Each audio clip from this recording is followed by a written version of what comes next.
فقد قال الله سبحانه وتعالى في محكم التنزيل: أعوذ بالله من الشيطان الرجيم.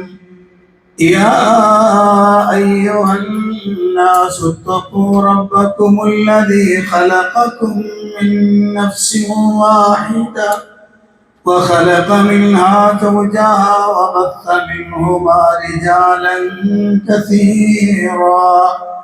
رجالا كثيرا ونساء واتقوا الله الذي تساءلون به والأرحام إن الله كان عليكم رقيبا.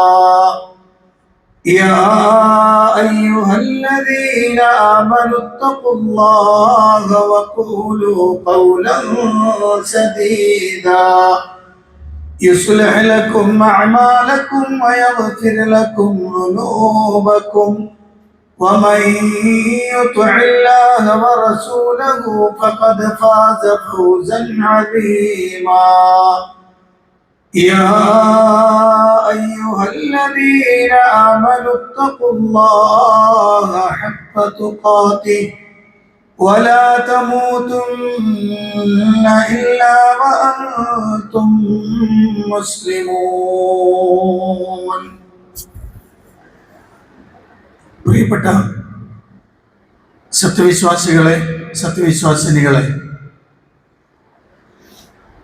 പ്രപഞ്ചനാഥനായ അള്ളാഹുവിൻ്റെ കൽപ്പന നിർദ്ദേശങ്ങൾ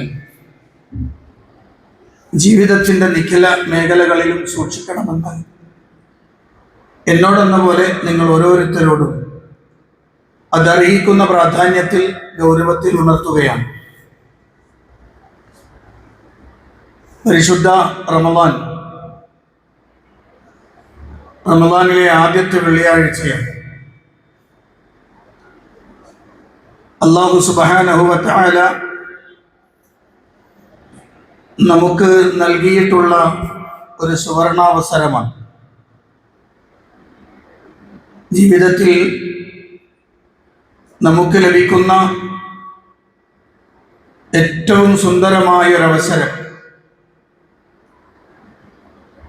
അതുകൊണ്ട് തന്നെ റമദാനിലെ ഓരോ നിമിഷങ്ങളും നന്മകളുമായി ചേർന്ന് നിൽക്കുവാൻ ശ്രദ്ധിക്കണം. പ്രവർത്തനങ്ങളിലെല്ലാം അള്ളാഹുവിൻ്റെ പ്രീതി കാംക്ഷിച്ചുകൊണ്ട് ഏറ്റവും ശക്തമായി മുന്നേറാൻ ശ്രമിക്കണം. അള്ളാഹു അനുഗ്രഹിക്കുമാറാവട്ടെ. പരിശുദ്ധ റമദാനുമായി ബന്ധപ്പെട്ടുകൊണ്ട് 2-3 കാര്യങ്ങൾ നിങ്ങളുടെ ശ്രദ്ധയിൽപ്പെടുത്താനാണ് ഞാൻ ഉദ്ദേശിക്കുന്നത്. അതിലേറ്റവും പ്രധാനം, പരിശുദ്ധ റമദാനിലെ ഏറ്റവും പ്രധാനപ്പെട്ട കർമ്മം എന്ത് എന്ന് ചോദിച്ചാൽ അത് റമദാനിലെ പകലുകളിൽ നാം അനുഷ്ഠിക്കുന്ന വ്രതാനുഷ്ഠാനമാണ്. ആ വ്രതാനുഷ്ഠാനം സാധാരണ ഒരു നോമ്പ് മാതിരിയല്ല. സാധാരണ ഒരു നോമ്പ് എന്ന് പറയുന്നത് അല്ലാഹുവിന്റെ പ്രവാചകൻ സല്ലല്ലാഹു അലൈഹി വസല്ലം പറഞ്ഞു: മൻ സ്വാമ യൗമൻ ഫീ സബീലില്ലാഹ് ബഅദല്ലാഹു വജ്ഹഹു മിനൻ നാരി 70 ഖരീഫ. ഒരു ദിവസം ഒരാൾ അല്ലാഹുവിന്റെ പ്രീതി കാംക്ഷിച്ചുകൊണ്ട് അവന് വേണ്ടി നോമ്പെടുത്താൽ 70 വർഷത്തെ വഴി ദൂരം അയാൾ നരകത്തിൽ നിന്ന് അകറ്റപ്പെടും എന്നാണ്. എന്നാൽ പരിശുദ്ധ റമദാനിലെ നോമ്പോ അള്ളാഹുവിന്റെ പ്രവാചകൻ സല്ലല്ലാഹു അലൈഹി വസല്ലം അവിടുന്ന് പറഞ്ഞതായി അബൂ ഹുറൈറ റളിയല്ലാഹു അൻഹു റിപ്പോർട്ട് ചെയ്യുന്ന ഹദീസിൽ കാണാം: കുല്ലു അമലി ഇബ്നി ആദമ യുദാഅഫ്. ആദം സന്തതികളുടെ അമലുകളെല്ലാം ഇരട്ടിയായി പ്രതിഫലം നൽകപ്പെടുന്നതാണ്. അൽ ഹസനതു ബിഅശ്രി അംസാലിഹാ. ഒരു പുണ്യകർമ്മത്തിന് 10 ഇരട്ടി പ്രതിഫലമാണ് ലഭിക്കുക. ഇലാ 700 ഇരട്ടി വരെ. എന്നാൽ ഖാല അല്ലാഹു തആല, അല്ലാഹു സുബ്ഹാനഹു വ തആല പറഞ്ഞു: ഇന്ന സ്വൗം, നോമ്പൊഴിച്ച് പരിശുദ്ധ റമദാനിൽ ഓരോരുത്തരും നിർവഹിക്കുന്ന റമദാനിലെ നോമ്പൊഴിച്ച് ഫഇന്നഹു ലീ വഅന അജ്സീ ബിഹി, ആ നോമ്പ് എനിക്കുള്ളതാണ്, അതിന്റെ പ്രതിഫലം നൽകുന്നത് ഞാനാണ്. യദഉ ശഹവതഹു വതആമഹു മിൻ അജ്ലി, അയാളുടെ ഭക്ഷണപാനീയങ്ങളും വികാര വിചാരങ്ങളും എല്ലാം ഉപേക്ഷിക്കുന്നത്, നിയന്ത്രിക്കുന്നത് എനിക്ക് വേണ്ടിയാണ്. അതുകൊണ്ട് തന്നെ അതിന് പ്രതിഫലം കൊടുക്കുന്നത് ഞാനാണ്. എല്ലാ അമലും അല്ലാഹ്ക്കാണ്. എല്ലാ അമലും അല്ലാഹുവിനാണ് നമ്മൾ ചെയ്യുന്നത്. നിസ്കാരം അല്ലാഹുവിനാണ്, നോമ്പ് അല്ലാഹുവിനാണ്, സകാത്ത് അല്ലാഹുവിനാണ്, സ്വതക്കകൾ അല്ലാഹുവിനാണ്. അങ്ങനെ പുണ്യകർമ്മങ്ങളായി നാം ചെയ്യുന്നതെല്ലാം അല്ലാഹുവിനാണ്. അതിന്റെ പ്രതിഫലം തരേണ്ടവൻ അല്ലാഹുവാണ്. പക്ഷെ അവിടെ ഒന്നുമില്ലാത്തൊരു പ്രത്യേകമായ വർത്തമാനമാണ് റമദാനിലെ നോമ്പുമായി ബന്ധപ്പെട്ട അല്ലാഹു പറഞ്ഞത്, ഫഇന്നഹു ലീ, അത് എനിക്കുള്ളതാണെന്നാണ്. നമ്മൾ നോക്കിയാൽ അറിയാം, ലോകത്ത് അല്ലാഹു അല്ലാത്തവരെ ആരാധിക്കുന്ന, അല്ലാഹുവിൽ പങ്കുചേർക്കുന്ന ആളുകളെല്ലാം, ലോകത്ത് ബഹുദൈവ വിശ്വാസികളായ, ശിർക്ക് വെക്കുന്നവരായ മുഴുവൻ ആളുകളും അവരാരും തന്നെ അല്ലാഹു അല്ലാത്തവർക്ക് വേണ്ടി നോമ്പെടുത്തതായി ഒരു ചരിത്രത്തിൽ നമ്മൾ കാണില്ല. ഒരു മുശ്രിക്കും അവർ നേർച്ച ചെയ്തിട്ടുണ്ട്, പുണ്യകർമ്മങ്ങൾ പലതും അവർ ചെയ്തിട്ടുണ്ട്, അവർ വിളിച്ചു തേടിയിട്ടുണ്ട്, അവർ അല്ലാഹു അല്ലാത്തവർക്ക് വേണ്ടി പല ഇബാദത്തുകളും അവർ ചെയ്തിട്ടുണ്ട്. പക്ഷേ നോമ്പ് അല്ലാഹു അല്ലാത്ത ഒരാൾക്കും വേണ്ടി ഒരു മുശ്രിക്കും ചെയ്തിട്ടില്ല. കാരണം എന്താ? നോമ്പിന്റെ ഒരു പ്രത്യേകതയുണ്ട്. ഏത് അമലും വേറൊരാൾ കാണാൻ, വേറൊരാളുമായി ബന്ധപ്പെടുന്ന രൂപത്തിലും ഒക്കെ ചെയ്യാവുന്നതാണെങ്കിൽ നോമ്പ് അല്ലാഹുവും അടിമയും മാത്രമായി ബന്ധപ്പെടുത്തുന്ന അമലാണ്. അത് അടിമയും അല്ലാഹുവിനെ മാത്രമേ അറിയുള്ളൂ. നോമ്പുണ്ടോ ഇല്ല. എന്റെ മുന്നിലിരിക്കുന്ന നിങ്ങൾക്കെല്ലാവർക്കും എത്ര ആൾക്ക് നോമ്പുണ്ട്, എത്ര ആൾക്ക് നോമ്പില്ല പറയാൻ ആർക്കും കഴിയില്ല. കാരണം നോമ്പ് എന്ന് പറയുന്നത് അടിമയും അല്ലാഹുവും തമ്മിലുള്ള ബന്ധമാണ്. വേറൊരാൾക്ക് അത് മനസ്സിലാക്കാൻ കഴിഞ്ഞോണമെന്നില്ല. നോമ്പില്ലാത്തൊരാൾ ഭക്ഷണം കഴിക്കുന്നത് കണ്ടാൽ നോമ്പില്ല എന്ന് പറയാമെന്നല്ലാതെ അല്ലാത്ത രൂപത്തിൽ ഒരാൾ നോമ്പുകാരനാണോ അല്ലേ എന്ന് പറയാൻ കഴിയില്ല. അതുകൊണ്ട് തന്നെ റബ്ബിനുമായി ബന്ധപ്പെട്ടത് കൊണ്ട് അതെനിക്ക് വേണ്ടി മാത്രം ചെയ്യുന്ന അമലാണ്.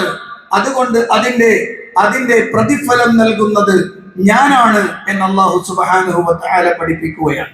അപ്പൊ പ്രിയപ്പെട്ട സഹോദരന്മാരെ, പരിശുദ്ധ റമദാനിലെ നോമ്പിന്റെ അതിന്റെ പ്രതിഫലം, അതിന്റെ വെയിറ്റ് എത്ര വലുതാണ് എന്ന് ഞാനും നിങ്ങളും അറിയേണ്ടതുണ്ട്. ഇനിയൊരു കാര്യം കൂടി ചേർത്ത് വെക്കണം. ആ നോമ്പിന് പകരമായി വെക്കാൻ ഒന്നുമില്ല എന്നാണ്. അതിന് പകരം വെക്കാൻ ഒന്നുമില്ല. മഹാനായ അബൂ ഉമാമ റളിയല്ലാഹു അൻഹു അദ്ദേഹത്തിൽ നിന്ന് നിവേദനം ചെയ്യുന്ന ഹദീസിൽ കാണാം, അദ്ദേഹം റസൂലുള്ളാഹിന്റെ അടുത്ത് വരികയാണ്. അൻശഅ റസൂലുള്ളാഹി സ്വല്ലല്ലാഹു അലൈഹി വസല്ലമ ജയ്ശ, അല്ലാഹുവിന്റെ റസൂൽ ഒരു സൈന്യത്തെ തയ്യാർ ചെയ്യുകയാണ്, ഒരു സൈന്യത്തെ സജ്ജമാക്കുകയാണ്. ആ സമയത്ത് ഫഅതൈതുഹു, ഞാൻ റസൂലുള്ളാഹിന്റെ അടുത്തേക്ക് ചെന്നു. എന്നിട്ട് നബിയോട് ഞാൻ പറഞ്ഞു, യാ റസൂലല്ലാഹ് ഉദ്ഉല്ലാഹ ലീ ബിശ്ശഹാദ, ഓ നബിയേ, ഈ യുദ്ധത്തിന് ഞങ്ങൾ ഇറങ്ങാൻ പോവുകയാണ്. അതുകൊണ്ട് തന്നെ രക്തസാക്ഷിത്വം എനിക്ക് ലഭിക്കാൻ നിങ്ങൾ അല്ലാഹുവിനോട് ദുആ ചെയ്യണേ നബിയേ. ഞാൻ ഈ യുദ്ധത്തിൽ ഷഹീദാകാൻ വേണ്ടി നിങ്ങൾ അല്ലാഹുവിനോട് ദുആ ചെയ്യണം നബിയേ. ഉടനെ അല്ലാഹുവിന്റെ റസൂൽ പറയുന്നു, അല്ലാഹുമ്മ സല്ലിംഹും വഖന്നിംഹും, അല്ലാഹുവേ നീ ഇവരെ സുരക്ഷിതരായി മടക്കി കൊണ്ടുവരണേ, ഇവർക്ക് നീ യുദ്ധാർജിത സമ്പത്ത് കൊടുക്കണേ അല്ലാഹ്. ഷഹാദത്തിന് ചോദിച്ചപ്പോ നബിതങ്ങൾ ദ്വാരുന്നത് രക്ഷപ്പെട്ടു തിരിച്ചു വരണമെന്നാണ്, മരിക്കാതെ സമാധാനത്തോടെ തിരിച്ചു വരണമെന്നാണ് നബി സല്ലല്ലാഹു അലൈഹി വസല്ലം പറയുന്നത്. അബൂ ഉമാമ റളിയല്ലാഹു അൻഹു പറയാണ്, ഫഗസൗനാ ഫസലിംനാ വഗനിംനാ, അങ്ങനെ ഞങ്ങൾ യുദ്ധം ചെയ്തു, ഞങ്ങൾ രക്ഷപ്പെട്ടു, അഥവാ സമാധാനത്തോടെ തിരിച്ചു വന്നു, ഞങ്ങൾക്ക് ഗനീമത്ത് സ്വത്തും കിട്ടി. ഈ വിഷയം ഞാൻ റസൂലുള്ളാഹിന്റെ അടുത്ത് ആദ്യത്തെ വട്ടം പോയി പറഞ്ഞു. എന്നിട്ട് നബി തങ്ങൾ ഇത് പറഞ്ഞപ്പോൾ രണ്ടാമത് വീണ്ടും ഞാൻ പോയി വീണ്ടും പറഞ്ഞു തന്നെ, നബിയെ ഷഹാദത്തിന് വേണ്ടി ദ്വാരക്കണം. അപ്പോഴും നബി തങ്ങൾ പറഞ്ഞു, നിങ്ങൾ സമാധാനത്തോടെ തിരിച്ചു വരണം എന്നാണ്, നിങ്ങൾക്ക് ഗനീമത്ത് സ്വത്ത് കിട്ടണം അല്ലാഹുവേ എന്നാണ് ഞാൻ പറയാം.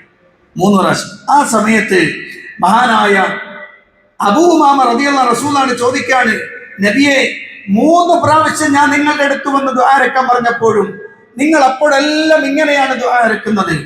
എന്നാൽ നബിയെ ഞാൻ നിങ്ങളോട് പറയട്ടെ, യാ റസൂലല്ലാഹ് ഫമുർനി ബിഅമലിൻ അദ്ഖുലു ബിഹിൽ ജന്ന, നബിയെ സ്വർഗത്തിൽ പ്രവേശിക്കാൻ പറ്റുന്ന ഒരു അമല് നീ എനിക്കൊന്ന് പറഞ്ഞു തരണേ നബിയെ.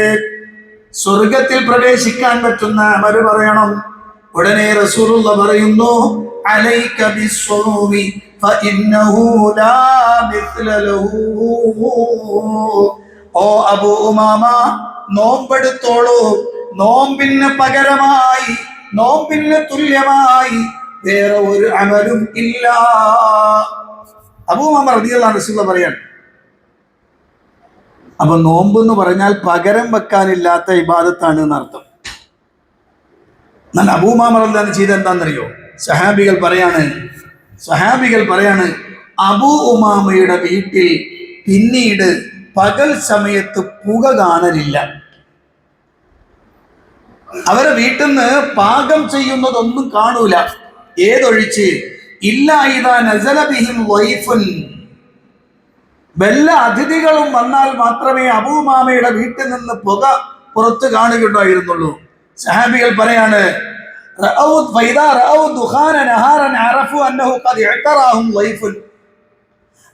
ഉമാമയുടെ വീട്ടിൽ പുക കണ്ടാൽ ഞങ്ങൾക്ക് മനസ്സിലാക്കാൻ കഴിയും അവിടെ ഏതോ ഒരു അതിഥി വന്നിട്ടുണ്ട്. കാരണം അത്രയധികം നോമ്പ് പിടിക്കുമായിരുന്നു അദ്ദേഹവും കുടുംബവും എന്നാണ് അള്ളാഹുവിന്റെ പ്രവാചകൻ സ്വല്ലല്ലാഹു അലൈഹി വസല്ലം പറഞ്ഞത് മനസ്സിലാക്കിക്കൊണ്ട് അതേ ചെയ്യാൻ. പ്രിയപ്പെട്ട സഹോദരന്മാരെ, സഹോദരിമാരെ, നമ്മൾ അനുഷ്ഠിക്കുന്ന നോമ്പിന്റെ പ്രത്യേകത, നാം അനുഷ്ഠിക്കുന്ന നോമ്പിന്റെ ഗൗരവം, അതിന്റെ മഹത്വം, അതിന്റെ പ്രതിഫലം അത് കൃത്യമായി മനസ്സിലാക്കിക്കൊണ്ട് വേണം നമ്മൾ നോമ്പെടുക്കാൻ. മൻ സ്വാമ റമളാന ഈമാനൻ വഹ്തിസാബൻ ഗുഫിറ ലഹു മാ തഖദ്ദമ മിൻ ദംബിഹി എന്ന ഈമാനും വേണം, ഇഹ്തിസാബ് വേണം. ഇഹ്തിസാബ് എന്ന് പറഞ്ഞാൽ ചെയ്യുന്ന അമലിന് കിട്ടേണ്ടുന്ന പ്രതിഫലം ആഗ്രഹിച്ചുകൊണ്ട് വേണം ചെയ്യാൻ. അങ്ങനെ ചെയ്യുമ്പോഴാണ് ആ അമലിന് നമുക്കൊന്ന് കൃത്യമായി കോൺട്രിബ്യൂട്ട് ചെയ്യാൻ പറ്റുള്ളൂ, നമ്മളൊന്ന് മാനസികമായി അതിലേക്ക് ഇറങ്ങുള്ളൂ. കിട്ടാൻ പോകുന്ന പ്രതിഫലം ആഗ്രഹിച്ചുകൊണ്ട് ചെയ്യണം. ഇനി പറയാനുള്ള രണ്ടാമത്തെ കാര്യം, റമദാനിലെ വളരെ പ്രധാനപ്പെട്ട ഒരു ഭക്ഷണമാണ് അത്താഴം എന്ന് പറയുന്നത്. പ്രധാനപ്പെട്ട ഭക്ഷണമെന്ന് പറയാം. പ്രധാനപ്പെട്ട ഭക്ഷണം എന്നു മാത്രമല്ല, അള്ളാഹുവിന്റെ ഹബീബ് സല്ലല്ലാഹു അലൈഹി വസല്ലം പറഞ്ഞത്, തസഹറു ഫഇന്ന ഫിസ്സുഹൂരി ബറക, നിങ്ങൾ അത്താഴം കഴിക്കണം, അത്താഴത്തിൽ ബറക്കത്തുണ്ട്. അത്താഴം കഴിക്കണം. റമദാനിൽ അത്താഴം കഴിക്കുക എന്നത് പ്രധാനപ്പെട്ട സംഗതിയാണ്. അവിടെ ഒരു ഭക്ഷണത്തിന്റെ മാത്രം പ്രത്യേകതയല്ല, അവിടെ ഒരു ആത്മീയമായ ഒരു ബന്ധം വേറെയുണ്ട്. അത്താഴത്തിന്റെ സമയത്തിന് ഒരു ആത്മീയമായ ബന്ധം വേറെയുണ്ട്. അള്ളാഹുവിന്റെ പ്രവാചകൻ സല്ലല്ലാഹു അലൈഹി വസല്ലം സ്വഹാബികളെ അത്താഴത്തിന് ക്ഷണിച്ചിരുന്നത് എങ്ങനെയാണെന്നറിയോ? അത്താഴത്തിന് വരാൻ വേണ്ടി നബിതങ്ങൾ ക്ഷണിച്ചിരുന്നത് എങ്ങനെയാണെന്നറിയോ? അല്ലാഹുവിന്റെ റസൂൽ സ്വല്ലല്ലാഹു അലൈഹി വസല്ലം പറയും, ഹലുമ്മ ഇലൽ ഗദാഇൽ മുബാറക്, വരൂ ബറക്കത്തായ ഭക്ഷണം കഴിക്കാൻ വേണ്ടി വരൂ, ബറക്കത്തായ പ്രഭാത ഭക്ഷണം കഴിക്കാൻ വരൂ എന്നായിരുന്നു അല്ലാഹുവിന്റെ റസൂൽ ക്ഷണിച്ചിരുന്നത് എന്നാണ്. വീട്ടിൽ പറയുമ്പോൾ അത്താഴത്തിന് എഴുന്നേക്ക് എന്ന് പറയാൻ ഹലുമ്മ ഇലൽ ഗദാഇൽ മുബാറക്, അൽ ഗദാഉൽ മുബാറക്, അൽ ഗദാഉൽ മുബാറക് അനുഗ്രഹീതമായ ഭക്ഷണമാണ്. കാരണം ആ ഭക്ഷണത്തിന് ബറക്കത്തുണ്ട്, അതിന് പ്രതിഫലമുണ്ട്. അള്ളാഹുവിന്റെ പ്രവാചകൻ സല്ലല്ലാഹു അലൈഹി വസല്ലമ പ്രത്യേകമായി എടുത്തു പറഞ്ഞൊരു വാക്കുകൂടിയുണ്ട്, ഫസ്ലു മാ ബൈന സിയാമിനാ വസിയാമി അഹ്ലിൽ കിതാബി അക്ലത്തു സഹർ. നമ്മുടെയും വേദഗ്രന്ഥം നൽകപ്പെട്ട ആളുകളുടെയും അഹ്ലി കിതാബിന്റെയും അഥവാ ജൂത നസ്രാണികളുടെയും നോമ്പിന്റെ ഇടയിലുള്ള വ്യത്യാസം അക്ലത്തു സഹർ, അത്താഴം കഴിക്കലാണെന്നാണ്. അത്താഴം കഴിക്കലാണ്. അത്താഴമില്ലേ അത് അച്ചായന്റെ നോമ്പാകും, അത് ജൂതന്റെ നോമ്പിന് സമാനമാകും, അത് ക്രിസ്ത്യാനിയുടെ നോമ്പിന് നസ്രാണിയുടെ നോമ്പിന് സമാനമാകും. അതുകൊണ്ട് നിങ്ങൾ അത്താഴം കഴിക്കണം എന്ന് നബി സല്ലല്ലാഹു അലൈഹി വസല്ലം പറയും. അപ്പൊ ഭക്ഷണം അത്താഴം വേണ്ടെങ്കിലോ? ഒരാൾക്ക് അത്താഴം കഴിക്കേണ്ട ആവശ്യമൊന്നുമില്ല. കാരണം നമ്മുടെ ഭക്ഷണത്തിന്റെ ക്രമം അനുസരിച്ച് നോക്കുമ്പോൾ രാത്രി നല്ല ശരിക്കെടുത്തിട്ട് കിടക്കാൻ ചിലപ്പോൾ അത്താഴത്തിന് വേണ്ടി വരില്ലായിരിക്കും.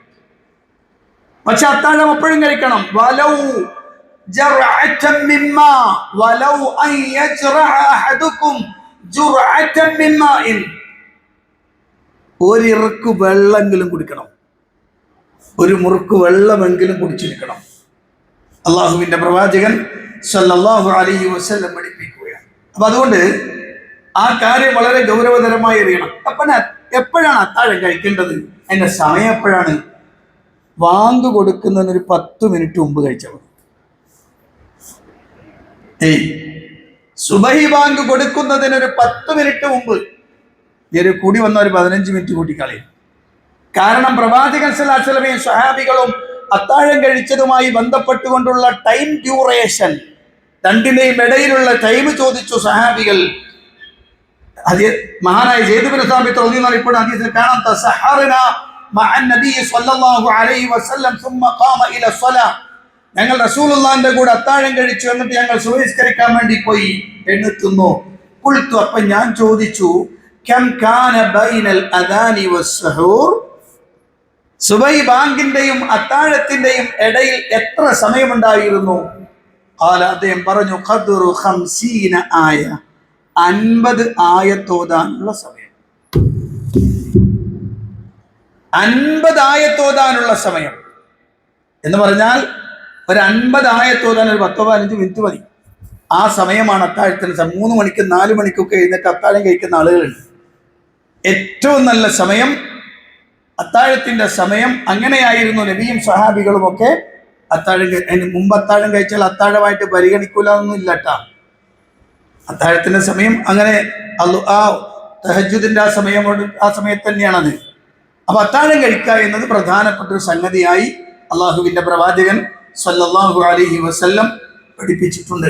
അതുകൊണ്ട് പ്രിയപ്പെട്ടവരെ, പരിശുദ്ധ റമദാനിലെ ഓരോ ഭാഗങ്ങളെയും നമുക്ക് ഇങ്ങോട്ട് പ്രതിഫലം കിട്ടാൻ ഉപയുക്തമായ ഏതിനെയും നമ്മൾ ശരിക്കും ഉപയോഗപ്പെടുത്തുകയാണ് വേണ്ടത്. നോമ്പിൽ നിന്ന് നോമ്പ് നഷ്ടപ്പെടുത്തുന്ന എല്ലാത്തിൽ നിന്നും ഒഴിയണം. എത്രയോ മനുഷ്യന്മാരുണ്ടെന്നറിയോ, അവര് രാവിലെ മുതൽ വൈകുന്നേരം വരെ പട്ടിണി ഇരിക്കുകയാണ്.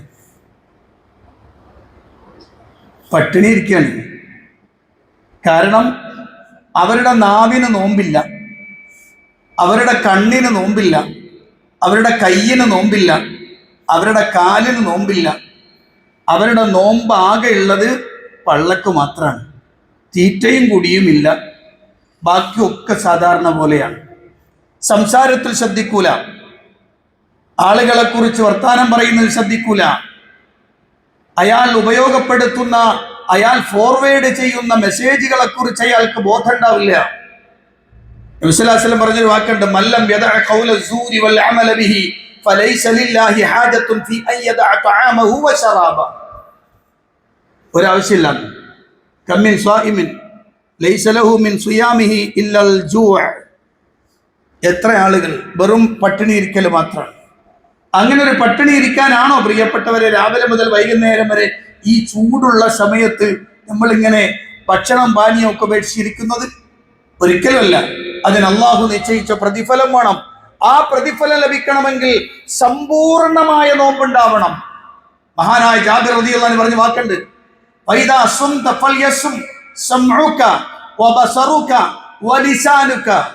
നീ നോമ്പുകാരനാണോ എങ്കിൽ നിന്റെ കാതിന് നോമ്പുണ്ടാവണം, നിന്റെ കണ്ണിന് നോമ്പുണ്ടാവണം, നിന്റെ നാവിന് നോമ്പുണ്ടാവണം.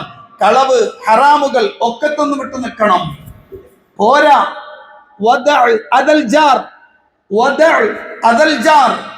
നിന്റെ അയൽക്കാരനെ ഉപദ്രവിക്കുന്നത് നീ ഇല്ലാതാവണം, അതില്ലാതാക്കണം. ഒരു വാക്കുകൊണ്ട് പോലും, ഒരു ചെറിയ പ്രവർത്തനം കൊണ്ട് പോലും അയൽവാസി ഉപദ്രവിക്കാൻ പാടില്ല. മാത്രല്ല,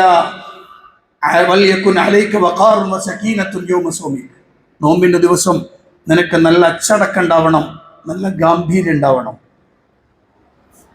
നോമ്പിന്റെ സമയം നിനക്ക് നല്ല അച്ചടക്കം ഉണ്ടാവണം.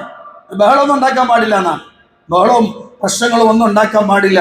വളരെ വളരെ സമാധാനത്തോടെ, ശാന്തിയോടെ, ഗൗരവത്തോടെ ആയിരിക്കണം റമളാനിൽ കഴിഞ്ഞുകൂടേണ്ടത് എന്ന് അല്ലാഹുവിന്റെ റസൂൽ സ്വല്ലല്ലാഹു അലൈഹി വസല്ലം പറയാണ്.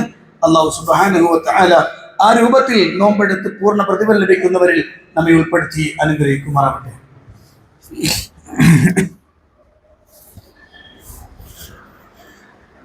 അൽഹംദുലില്ലാഹി റബ്ബിൽ ആലമീൻ. الصلاة والسلام على أشرف الأنبياء والمرسلين نبينا الحبيب محمد صلى الله عليه وسلم وعلى آله وصحبه ومن تبعهم بإحسان إلى يوم الدين. أما بعد اتقوا الله عباد الله. പ്രിയപ്പെട്ട സത്യവിശ്വാസികളെ, വിശ്വാസിനികളെ, അള്ളാഹുവിന്റെ കൽപ്പനാ നിർദ്ദേശങ്ങൾക്കനുസരിച്ച് ജീവിക്കണമെന്ന് ഒരിക്കൽ കൂടി എന്നോടും നിങ്ങളോടും ഉണർത്തുകയാണ്.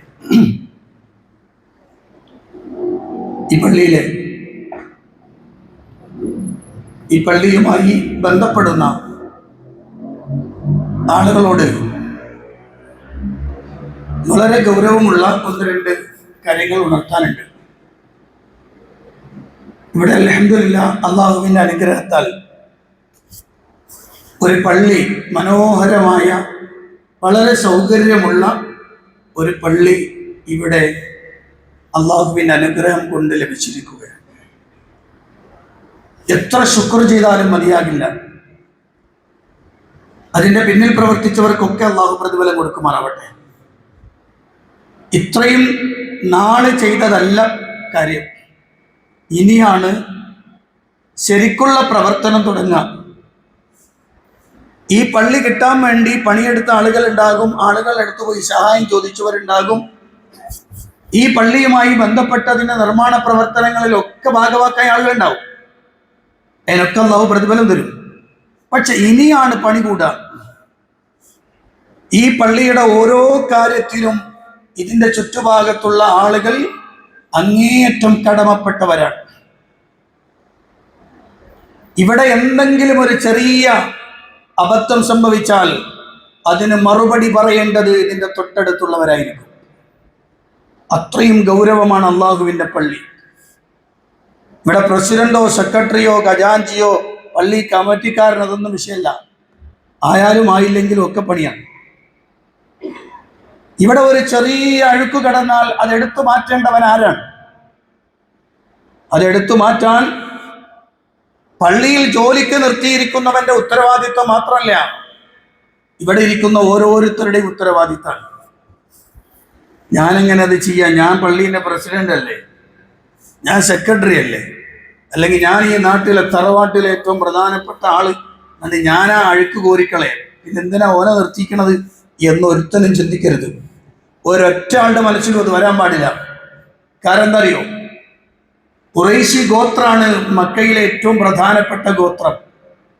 ആ ഗോത്രത്തിലെ പ്രധാനപ്പെട്ട ഒരാളാണ് മുഹമ്മദ് റസൂലുള്ളാഹി സല്ലല്ലാഹു അലൈഹി വസല്ലം. അങ്ങനെ ഞാൻ ചെറുതാക്കല്ല.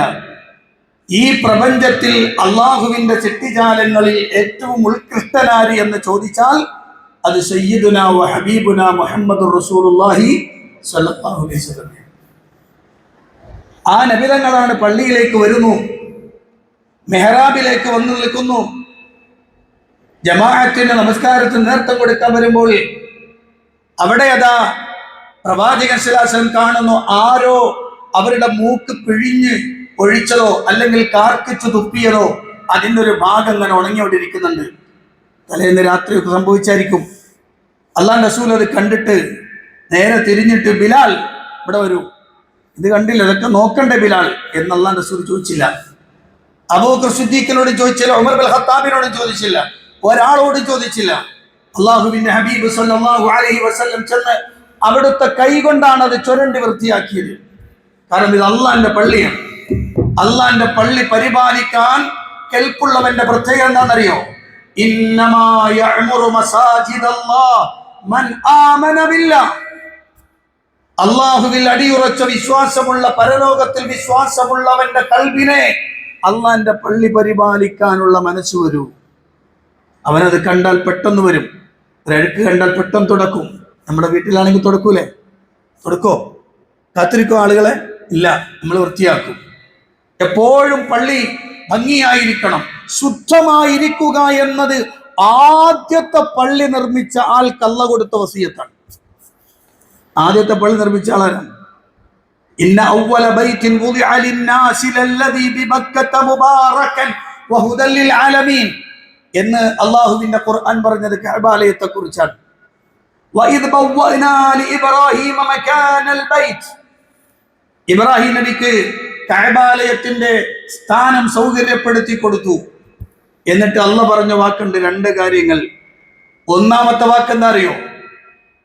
ഒന്നാമത്തെ വാക്ക് അവിടെ ശിർക്ക് വെക്കാൻ പാടില്ല എന്നാണ്. അള്ളാഹുവിൽ നീ പങ്കു ചേർക്കരുത്. അള്ളാഹിന്റെ പള്ളി അള്ളാഹുവിൻ്റെതാണ്. ഏത് സംഘടനയുടെ പേരിൽ എഴുതിയാലും അള്ളാഹുവിന്റെ പള്ളിയാണ്. അവിടെ അല്ലാത്ത ഒരാളെയും വിളിച്ചു തേടാനോ പ്രാർത്ഥിക്കാനോ അള്ളാഹു അല്ലാത്തവർക്ക് ഇബാദത്തെടുക്കാനോ പാടില്ല. രണ്ടാമത്തെ ഭാഗം എന്തറിയോ? വതഹിർ ബൈതിയ ലിത്വാഇഫീന വൽഖായിമീന വറുക്കഇ സുജൂദ്. എന്റെ ഭവനം നിസ്കരിക്കാൻ വരുന്ന ആളുകൾ, റുകൂഉം ഖിയാമിലുമൊക്കെയായി സുജൂദിലുമായി നിസ്കരിക്കാൻ വരുന്ന ആളുകൾ, തവാഫിന് വരുന്ന ആളുകൾ, അവർക്ക് വേണ്ടി നീ ശുദ്ധമാക്കി വെക്കണം. ശുദ്ധമാക്കി വെക്കണം. എൻ്റെ സഹോദരിമാർ കേൾക്കുന്നുണ്ട്. ഇതിന്റെ പള്ളിയുടെ തൊട്ടടുത്ത് താമസിക്കുന്ന സഹോദരിമാരോട് ഞാൻ ഗൗരവത്തിൽ ഉണർത്തുന്നു, ഈ പള്ളി നിങ്ങൾ നമസ്കരിക്കാൻ വരുന്ന ഭാഗവും ആ ഭാഗങ്ങളൊക്കെ വൃത്തിയാവണം. അതൊക്കെ നിങ്ങൾ വൃത്തിയായി സൂക്ഷിക്കണം. പുരുഷന്മാർ പ്രത്യേകം ശ്രദ്ധിക്കണം. ബാത്റൂമുകളും മറ്റു ഭാഗങ്ങളും എല്ലാം വളരെ ശുദ്ധമായിരിക്കണം. അത് അല്ലാഹു ഇബ്രാഹിം നബിക്ക് കൊടുത്ത വസിയത്താണ്. പള്ളി വെക്കുന്ന മുഴുവൻ ആളുകൾക്കുമുള്ള വസിയത്താണ്. ഈ പള്ളിയുടെ ദൈനംദിന പ്രവർത്തനങ്ങളുമായി ഏറ്റവും അടുത്ത് ബന്ധപ്പെടേണ്ടത് ഇതിന്റെ തൊട്ടടുത്ത് താമസിക്കുന്നവരാണ്. ഇതിന്റെ തൊട്ടടുത്തും അകലെയുമൊക്കെയായി താമസിക്കുന്ന ആളുകൾ ഏറ്റവും ഭംഗിയായി അള്ളാഹുവിന്റെ ഈ ഭവനത്തെ കൊണ്ടുപോകണം. ഇവിടെ ജമാഅത്ത് മുടങ്ങാൻ പാടില്ല. ഇവിടെ വാങ്കുവിളി മുടങ്ങാൻ പാടില്ല. അതിനൊരാളെ ഏൽപ്പിച്ചിട്ടുണ്ടെങ്കിൽ കൂടിയും അത് നമ്മൾ ഉത്തരവാദിത്തപ്പെട്ടവരാണ്. വരണം. ഒരു വാങ്ക് കൊടുക്കാന്ന് പറഞ്ഞാൽ അതൊരു ചെറിയ സംഗതിയല്ല. എന്നാണ്.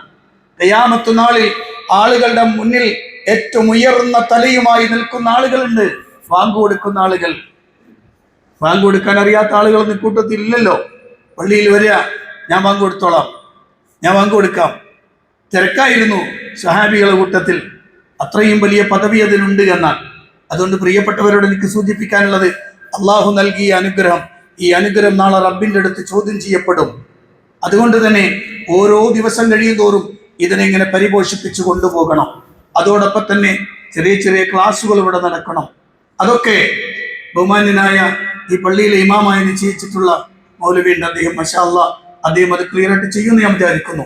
കാരണം അത്രയും ഭംഗിയായത് കൊണ്ടുപോകണം. അപ്പോഴാണ് ഈ പള്ളി ഒരു സംസ്കാര കേന്ദ്രമായി, ആളുകൾക്ക് ഉപകാരപ്പെടുന്ന ഒരു കേന്ദ്രമായി, ഇൽമിന്റെ വെളിച്ചമായി ഒക്കെ നിലകൊള്ളുള്ളൂ. അല്ലെങ്കിൽ വെറും ജമാഅത്ത് നടത്തി പോകുന്ന ഒരു സ്ഥലമായിട്ട് അള്ളാന്റെ പള്ളി മാറരുത്.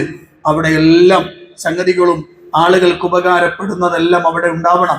അവിടുന്നാവണം ആളുകൾക്ക് ഇൽമ കിട്ടേണ്ടത്. അവിടുന്നാണ് ആളുകൾക്ക് സംശയങ്ങൾക്കുള്ള മറുപടി കിട്ടേണ്ടത്.